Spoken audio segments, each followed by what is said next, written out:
NEET under graduate के लिए counselling, जो आज से शुरू होनी थी, स्थगित कर दी गई है।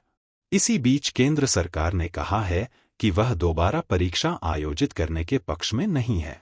सरकार का कहना है कि MBBS, BDS, आयुष और अन्य संबंधित पाठ्यक्रमों में प्रवेश के लिए राष्ट्रीय परीक्षण एजेंसी या NTA द्वारा 5 मई को आयोजित परीक्षा में बड़े पैमाने पर अनियमितताओं का कोई सबूत नहीं है।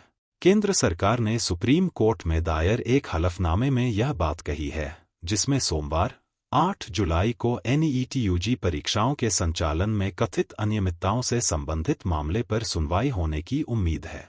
हलफनामे में सरकार ने कहा है कि NEET UG 2024 परीक्षा को पूरी तरह से रद्द करने से लाखों ईमानदार उम्मीदवार गंभीर रूप से खतरे में पड़ जाएंगे और बड़े पैमाने पर गोपनीयता के उल्लंघन के किसी भी सबूत के अभाव में यह तर्कसंगत नहीं होगा।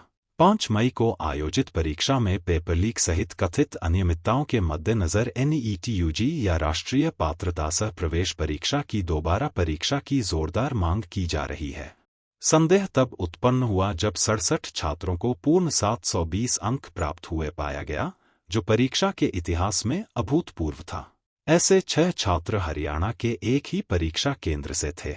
यह कहा गया कि ग्रेस मार्क्स ने 67 छात्रों को शीर्ष रैंक साझा करने में योगदान दिया। विवादों से घिरी परीक्षा को रद्द करने, दोबारा परीक्षा कराने और अदालत की निगरानी में जांच की मांग पर प्रतिक्रिया देते हुए केंद्रीय शिक्षा मंत्रालय ने हलफनामे में कहा कि जो परीक्षा ली गई उसमें बड़े पैमाने पर गोपनीयता भंग होने का कोई सबूत नहीं है। 571 शहरों में 4750 केंद्रों पर 23 लाख से अधिक उम्मीदवारों द्वारा। इसमें कहा गया है कि किसी भी परीक्षा में प्रतिस्पर्धी अधिकार होते हैं और बिना कोई अनुचित साधन अपनाए बड़ी संख्या में परीक्षा देने वाले छात्रों के हितों को भी खतरे में नहीं डाला जाना चाहिए। हलफनामे में कहा गया है कि परीक्षा को पूरी तरह से रद्द करने से 2024 में प्रश्न पत्र का प्रयास करने वाले लाखों ईमानदार उम्मीदवार गंभीर रूप से खतरे में पड़ जाएंगे। इसमें कहा गया है कि केंद्र उन लाखों छात्रों के हितों की रक्षा करने के लिए प्रतिबद्ध है, जिन्होंने बिना कोई अवैध लाभ प्राप्त करने की कोशिश किए, निष्पक्षता से और वर्षों की कड़ी मेहनत के बाद प्रश्नपत्र हल किया है।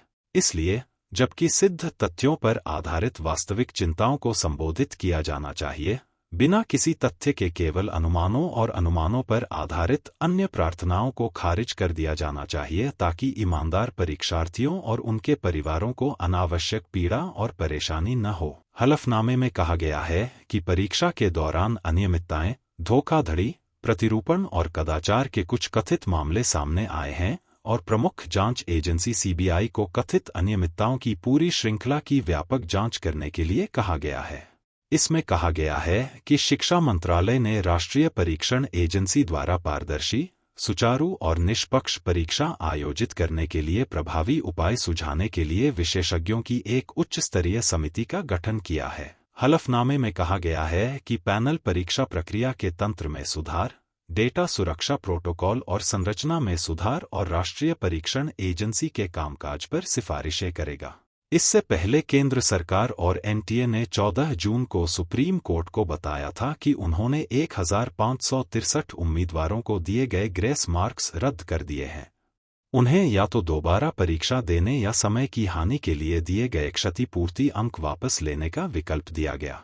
NTA ने 23 जून को आयोजित दोबारा परीक्षा के नतीजे जारी करने के बाद 1 जुलाई को संशोधित रैंक सूची की घोषणा की। जब NTA ने 1 जुलाई को संशोधित परिणाम घोषित किए तो शीर्ष रैंक साझा करने वाले उम्मीदवारों की संख्या 67 से घटकर 61 हो गई।